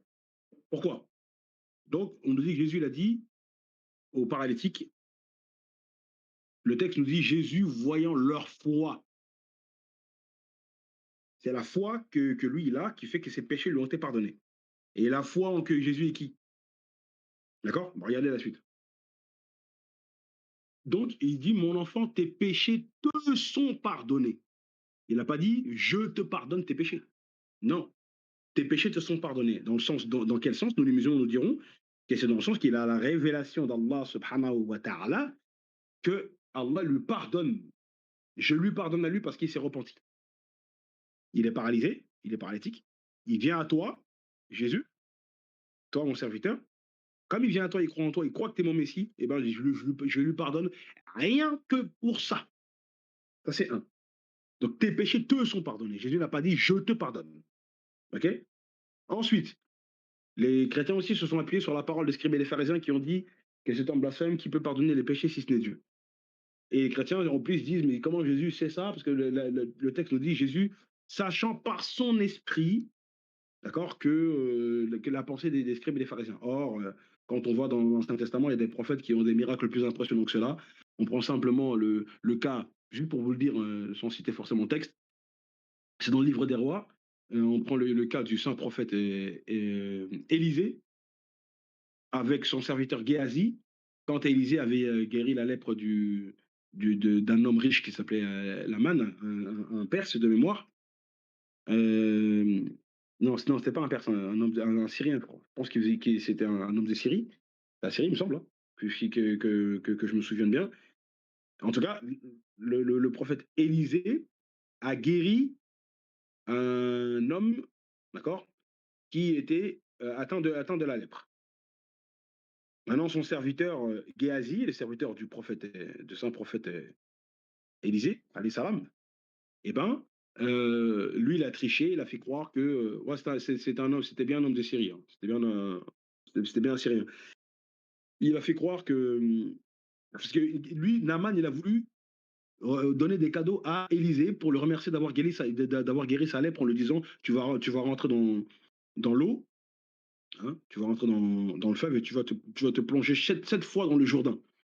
7 fois, tu vas te plonger dans le Jourdain et tu verras que ton corps va redevenir pur. Donc, c'est ce qui s'est passé. Naaman a été guéri et il est venu, il a voulu donner des cadeaux à Élisée, mais les prophètes d'Allah ne prennent pas de cadeaux. Ne prennent pas de cadeaux. Comme plusieurs prophètes dans le Coran le disent. Hein. D'accord? Plusieurs prophètes dans le Coran disent qu'ils ne prennent pas de salaire. Hein. D'accord? Voilà. Je ne vous demande pas de salaire pour ça. Les prophètes ne prennent pas de salaire. D'accord?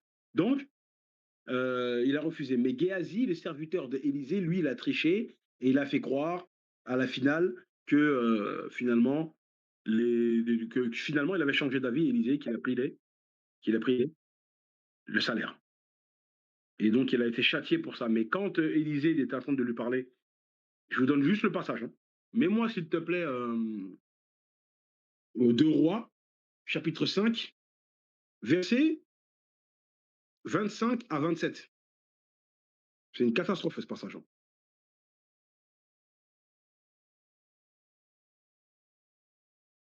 Ok. Il a dit quoi? Donc Géasi, après qu'il ait récupéré les cadeaux, en faisant croire à Naaman que c'était Élisée qui voulait les cadeaux, il a menti. D'accord. Le prophète Mohammed, il dit dans un hadith, c'est quand on a un contrat et si ce contrat, tu le rompes, c'est une trahison. Hein. Eh ben, on nous dit, donc puis il alla se présenter à son maître Élisée. Donc c'est-à-dire Géasi, il va se présenter à Élisée. Élisée lui dit, d'où viens-tu? D'abord, il lui pose une question. Comme le prophète Mohammed, avant de blâmer une personne, qu'il a entendu que cette personne a fait ou dit quelque chose de mal, eh ben, le prophète te demande d'abord. D'où viens-tu, Géasi? Il répondit, ton serviteur n'est allé ni à droite ni à gauche, donc tu mens. Tu as fait un premier péché en prenant des cadeaux que j'avais interdit de prendre. Toi, tu es mon serviteur, tu aurais dû suivre ma volonté. Et en plus, tu mens. Ok. Ton serviteur n'est allé ni à droite ni à gauche. Mais Élisée lui dit, mon esprit n'était pas absent lorsque cet homme, c'est-à-dire Naaman, a quitté son char pour venir à ta rencontre. est-ce le temps de prendre l'argent, de prendre des vêtements, puis des oliviers, des vignes, des brebis, des bœufs, des serviteurs et des servantes. Il dit, mon esprit n'était pas absent. Ça s'est passé on, sait, on le sait à combien de mètres de Élysée. Élysée, son esprit, il a vu tout ça là. C'est plus impressionnant que le miracle de Jésus qui est dans la maison avec les scribes et les pharisiens qui sont à quelques mètres de lui. Jésus, il sait, il connaît leurs pensées, mais là, regardez ici le miracle de Élysée. Il a vu tout ce que son serviteur a fait. Mon esprit n'était pas absent. Comment il sait ça, Élysée? C'est un miracle d'Allah qu'Allah lui a donné. Pourtant, les chrétiens n'ont jamais divinisé ici Élysée. Et après, regardez le châtiment de Ghazi qui est dur. Hein. La lèpre de Naaman s'attachera à toi et à ta postérité pour toujours. Et on nous dit à la fin, et Géasi sortit de la présence d'Élysée avec une lèpre comme la neige. C'est-à-dire qu'il a pris en fait, la lèpre que Naaman avait là, et ben, il l'a transférée sur son serviteur, sur lui et toute sa descendance. Et il a écrit à jamais. Donc si on prend les à jamais, c'est-à-dire que même aujourd'hui, la descendance de cet homme, elle continue à avoir de la lèpre. Vous vous rendez compte, c'est dur comme châtiment. C'est extrêmement dur. Jésus n'a jamais fait un miracle comme ça. Donc, ici, encore une fois, c'est pour réfuter l'argument des chrétiens qui disent que quand Jésus l'a dit aux Juifs et aux pharisiens qui étaient là, euh, quand il leur a dit qu'il connaît leurs pensées. Ça ne veut pas dire que Jésus est Dieu, c'est un don, un miracle qu'Allah leur a donné. Mais, pour continuer la suite, pour bien que tu comprennes, Jésus leur dit quoi? Pourquoi avez-vous de mauvaises pensées dans vos cœurs? Car lequel est le plus aisé de dire tes péchés te sont pardonnés ou de dire lève-toi et marche? Or, afin, regarde bien le verset 6 hein, de Matthieu 9. Or, mais de toute façon, tu verras dans les autres versions aussi, en Marc et dans Marc et dans Luc. Or, afin que vous sachiez que le Fils de l'homme, Jésus, il s'appelle le Fils de l'homme, donc il n'est pas Dieu. Fils de l'homme, Ben Adam, en hébreu, ou Ibnu Adam, encore, comme on le dit chez nous, en arabe. C'est-à-dire l'être humain, le descendant d'Adam. Donc il dit, afin que vous sachiez que le Fils de l'homme a sur quoi? Sur la terre le pouvoir de pardonner. Si Jésus a sur la terre le pouvoir de pardonner, qui lui a donné ce pouvoir-là? Mais toute la Bible dit que c'est le Dieu le Père qui a donné ce pouvoir à Jésus. Donc déjà, Jésus dit qu'il est le Fils de l'homme, donc il n'est pas Dieu. Or que Dieu n'est ni Fils de l'homme, ni un homme, ni Fils de l'homme. Comme le dit la Bible. Donc ici, il dit qu'il est le Fils de l'homme. Ça, c'est un. D'accord? Et ensuite, il dit quoi? Donc, lève-toi, il dit au paralytique, prends ton lit et marche. Et va dans ta maison. Donc, le verset 7, il se leva et s'en alla dans sa maison. Regarde bien maintenant le verset 8. Quand la foule vit cela, elle fut saisie de crainte et glorifia Dieu, et non pas Jésus, glorifia Dieu, disant, et ils se sont dit quoi? Donc, il est dit, quand la foule vit cela, glorifia Dieu, qui a donné aux hommes un tel pouvoir. Là, ici, il y a écrit homme au pluriel, mais ça fait allusion à Jésus. Donc, les Juifs qui sont là ont compris que c'est Dieu qui avait donné ce pouvoir à qui? À Jésus. D'accord? Donc, ça montre clairement que les Juifs qui sont ici n'ont pas divinisé Jésus. Hein. Tous les miracles que Jésus a fait dans les évangiles, jamais de la vie les Juifs l'ont divinisé. Ils ont toujours dit que c'était un prophète. Et ici, c'est le cas. Donc ça aussi, c'est pour montrer que la conception des Juifs de l'époque qui ont vu les miracles de Jésus et la conception des chrétiens d'aujourd'hui n'a rien à voir. Ça, c'est le premier élément que je te donne. Et pour terminer, pour ne pas faire trop long, pour montrer que ce n'est pas Jésus dans l'absolu qui pardonne les péchés. S'il te plaît, la racine, prends Luc chapitre 23, verset 34. Là, c'est fini. Là. Luc 23, 34. Regardez qu'est-ce que dit ce verset. Si c'est Jésus qui pardonne les péchés, qu'est-ce que dit Luc 23, 34? Merci, Balakofik. Jésus dit, pendant qu'il est en train de se faire crucifier selon la Bible, hein, Jésus dit, Père, pardonne-leur, car quoi? Car ils ne savent pas ce qu'ils font.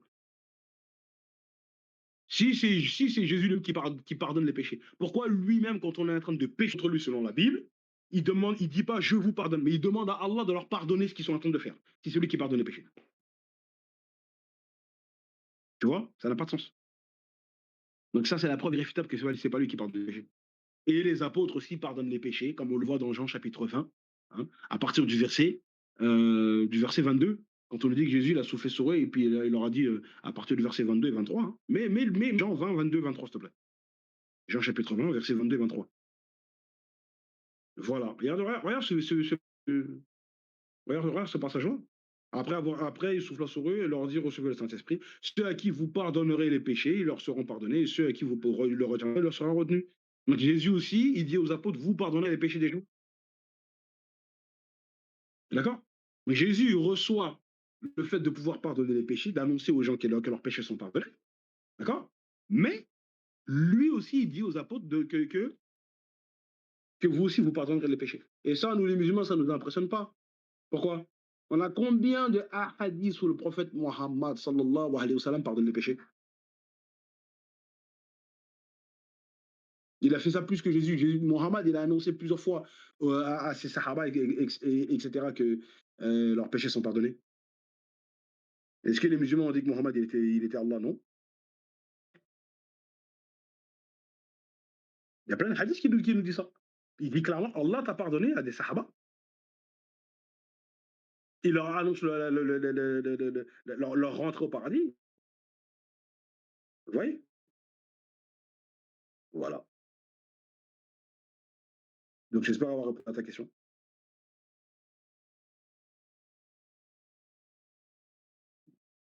Et s'il y a d'autres questions, je vous écoute, Inch'Allah.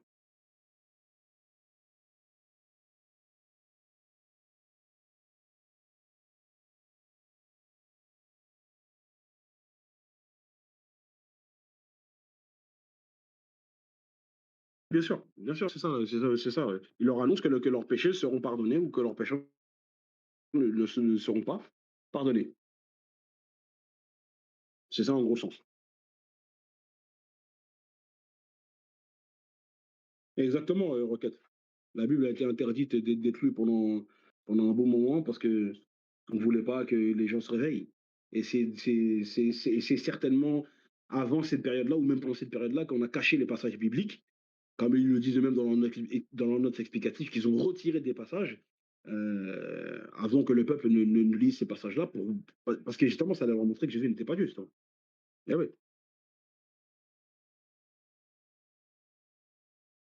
Quand les apôtres ne pardonneront pas des péchés aux gens, ça veut dire qu'ils leur révéleront que Dieu leur a pardonné. Ouais, bah oui, bien sûr, toujours dans le contexte que si Allah vous a pas pardonné, c'est que vous n'êtes pas repenti. Parce que quoi qu'il arrive, tant qu'un être humain il est vivant, quels que soient les péchés qu'il a fait, Allah il pardonne toujours. Si tu te repens sincèrement et t'effaces et tu corriges, tu ne reviens pas dessus, nous on connaît les règles islamiques sur le fait par rapport à la tauba, tant que tu demandes pardon, Allah il pardonne. Ça c'est clair. D'accord. Donc si tes péchés ne sont pas pardonnés, c'est parce que tu ne t'es pas repenti. Allah alim. Est-ce qu'il y a d'autres questions, Inch'Allah? Sinon, si on en atterrit la famille.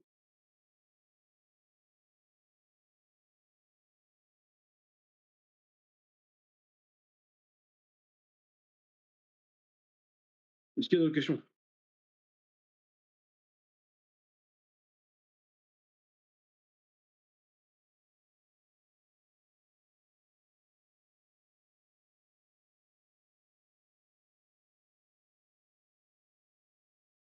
C'est bon, toi, Saphir? Une question?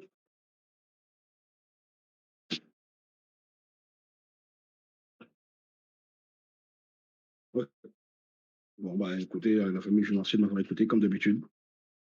Jazakallah khairan pour votre assiduité, votre présence, votre confiance que vous nous portez. Donc, c'était un assise, encore une fois, pour démontrer que malheureusement, Aïssa alayhi salatu wassalam,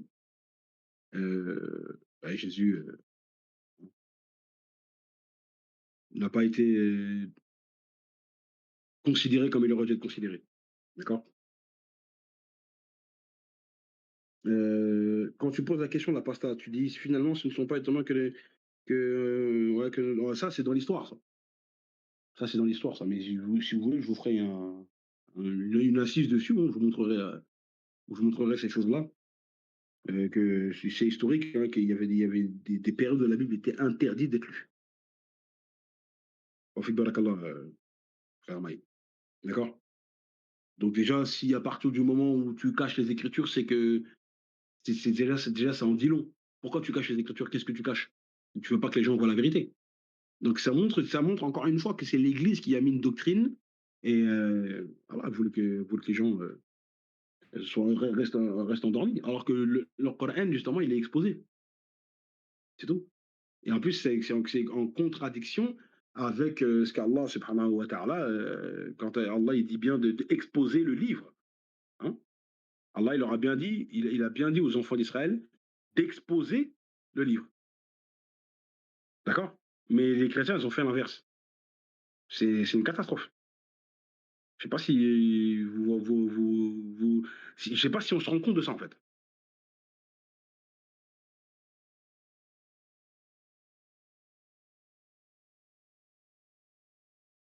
Donc Allah il dit aux gens il dit à ceux qui sont responsables de montrer la science et les gens ont fait l'inverse. Si tu caches le livre, c'est que tu veux pas que les gens viennent à la vérité, tout simplement. Je ferai un assise dessus, Inch'Allah. C'est bien que vous avez posé cette question, c'est intéressant.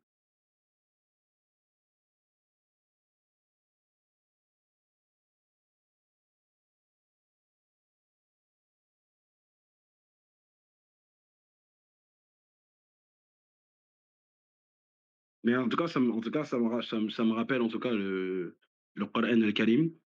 Dans Surat, dans Surat 3, par exemple, Surat 3, 87, ou encore même dans Surat Al-Baqarah, hein, il y a plein de versets. Il y a Surat 2, il y a Surat 5, il y a plusieurs versets. D'accord. Mais en tout cas, quand on prend Surat 3, verset 187, c'est un des versets les plus clairs. Il est dit quoi? Alors qu'on fait qu'Allah prie de ceux auxquels le livre avait été donné, c'est engagé. Exposez-le, certes, aux gens, et quoi? Et ne le cachez pas. Mais ils l'ont jeté derrière leur dos, ils l'ont vendu à vil prix. Quel mauvais commerce ils ont fait. Je ferai une assise dessus, Inch'Allah. D'accord. Et là, je suis obligé de rentrer dans l'histoire de l'Église. Voilà, conflit de mes familles. Donc, je vous remercie de m'avoir écouté. Nous, ça nous fait de la peine pour Aïssa, parce que moi, quand je lis Surat 5, ça me fait même de la peine pour lui, parce qu'il va être obligé vous vous rendez compte, il se fait questionner par Allah, c'est terrible. Il se fait questionner par Allah, est-ce que c'est toi qui as dit aux gens de le faire? Mais on sait que Allah, il connaît parfaitement toutes choses, comme Jésus lui-même le dit dans le verset. D'accord. Mais si Allah pose cette question à Aïssa, c'est pour qu'Aïssa lui-même, pour que Jésus-Christ lui-même, de sa propre bouche, dit devant toute l'humanité, donc spécialement pour les chrétiens, j'ai jamais dit que j'étais Dieu, moi. Je leur ai jamais demandé de m'adorer. Et je termine avec un dernier passage. Rappelez-vous, quand il a dit, je ne leur ai commandé que ce que tu m'as dit de dire. J'ai dit que j'allais faire un lien avec la Bible. Mais moi, Jean chapitre 12, verset 49 à 50, s'il te plaît. Donc je ne leur ai commandé que ce que tu m'as dit de dire. Commandez. Regardez bien ce qu'il dit ici. Et Jésus dit, car je n'ai point parlé de moi-même, mais le Père qui m'a envoyé m'a prescrit lui-même ce que je dois dire et annoncer. Tout ce que Jésus dit, c'est le Père qui lui a dit de dire ces choses-là et de les annoncer. Où est-ce que le Père lui a dit de dire aux hommes qu'il est Dieu? Nulle part. D'accord. Donc il dit, je n'ai pas parlé de moi-même, mais c'est le Père qui m'a prescrit lui-même tout ce que je dois dire et annoncer. D'accord. Et Jésus dit, et je sais que son commandement, le commandement ici, d'accord, est la vie éternelle. Le commandement de Dieu, c'est quoi? La ilaha illallah. C'est pourquoi les choses que je les dis comme le Père me les a dites. Il est en parfaite conformité avec Deutéronome, chapitre 18, verset 18. Qu'est-ce qui avait été dit dans ce verset-là? Deutéronome 18, 18, regardez bien qu'est-ce qui est dit. Il ne fait que répéter ce que l'Éternel lui a dit. Il a dit quoi? Deutéronome 18. Je leur susciterai du milieu de leurs frères un prophète comme toi. Je mettrai mes paroles dans sa bouche, comme pour Mohammed. Quand Allah, dans le Coran, on voit qu'à chaque fois, il est dit Qul. D'accord. Quand Allah il dit à Mohammed Qul, c'est que les paroles d'Allah sont mises dans la bouche de Mohammed pour que Mohammed répète aux êtres humains ce qu'Allah veut qu'il dise. Et bien ici, c'est la même chose. C'est le même principe. Je mettrai mes paroles dans sa bouche. Mes paroles dans sa bouche. Ça montre bien que Jésus, c'est pas lui la parole de Dieu. C'est pas lui l'incarnation de la parole de Dieu comme les chrétiens le pensent. Mais il ne fait que répéter les paroles de Dieu. Ça, c'est un. Donc il a dit quoi? Je mettrai mes paroles dans sa bouche et il leur dira tout ce que je lui commanderai. Jésus ou tout prophète devrait répéter les commandements de Dieu. C'est parfaitement ce que Jésus dit dans Jean 12. Mais malgré ça, encore une fois, les chrétiens, ils ont tout arraché. Ils ont tout arraché, ils disent n'importe quoi sur lui. Et aujourd'hui, en 2025, il y en a certains qui viennent encore vouloir faire des débats avec nous sur la divinité de Jésus. Subhanallah. Mais ils ne pourront jamais le prouver avec les paroles de Jésus. Avec ses paroles à lui, impossible. Ils vont aller dans les pères de l'Église avec leur philosophie, avec leur philosophie, etc. Bref. D'accord. Donc, encore une fois, je vous ai clairement démontré que Jésus n'a jamais voulu être divinisé. Donc, qu'Allah guide les chrétiens qui reviennent au droit chemin, qui reviennent à la raison. Parce que quand on exagère sur un être humain, on va automatiquement faire des erreurs et on va lui faire dire ou faire des choses qu'il n'a pas dites ou qu'il n'a pas fait. Et c'est ce qui s'est passé avec eux, avec Aïssa. Donc, je vous remercie de m'avoir écouté. Donc, je vous donne rendez-vous ce dimanche-là, Inch'Allah, pour de nouvelles aventures, Inch'Allah. Et après l'assise que je vous ai dit que je ferais, je ne sais pas si je pourrais la faire pendant que je suis ici, parce que j'ai des documents à la maison qu'il faudrait que je puisse utiliser par rapport aux notes explicatives. Je vous ferai d'autres sujets, mais c'est noté, je vous ferai l'assise là, quand l'Église a interdisé de lire les Écritures. C'est quelque chose de mutawatir, c'est-à-dire de notoire, c'est quelque chose de connu. Quoi. Voilà, comme la famille, qu'Allah vous préserve, qu'Allah nous préserve tous, qu'Allah nous pardonne nos péchés, passés, présents, futurs, qu'Allah fasse toujours une fierté de nous pour l'islam et les musulmans. D'accord. Voilà, comme la famille. Et je vous souhaite une bonne soirée. سبحان ربك رب العزة عما يصفون وسلام على المرسلين والحمد لله رب العالمين والأسر إن الإنسان لفي خسر إلا الذين آمنوا وعملوا الصالحات وتوسوا بالحق وتوسوا بالصبر السلام عليكم ورحمة الله وبركاته نعم